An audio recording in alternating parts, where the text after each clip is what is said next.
Vous connaissez certainement le problème. Vous aimeriez bien scier un bord droit avec votre scie circulaire manuelle ou peut-être même un angle de 45 degrés. C'est toujours un peu difficile à la main et c'est justement pour cela que nous avons une solution géniale. Avec le guide d'onglet mobile, tu peux faire des coupes de 90 et 45 degrés avec ta scie circulaire manuelle. Je vais vous montrer comment faire. Comme tu peux le voir, le guide a deux curseurs. Un pour l'indicateur de position et celui-ci pour l'indicateur de position. L'indicateur de position vous aide à déterminer exactement où se trouvera la ligne de coupe. Et bien sûr, vous devez régler le tout une fois pour votre scie circulaire manuelle et vous serez toujours précis. Nous avons deux mesures, l'une pour les coupes à 90 degrés et l'autre pour les coupes à 45 degrés. Et selon la manière dont on veut couper, on place le guide sur la pièce en conséquence.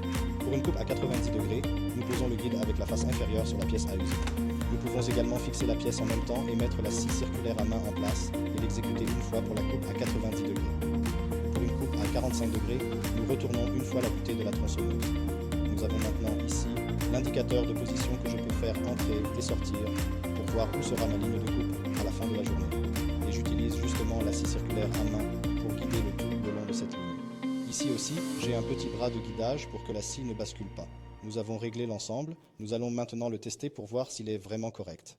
Pour cela, je vais simplement faire ici, au hasard, une ligne de coupe.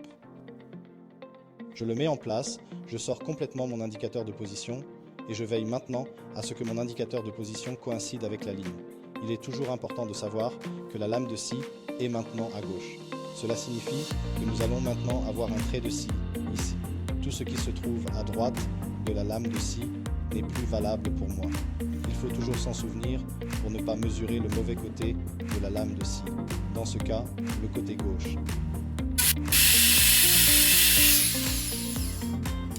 Comme nous pouvons le voir, la coupe a été effectuée exactement sur la ligne.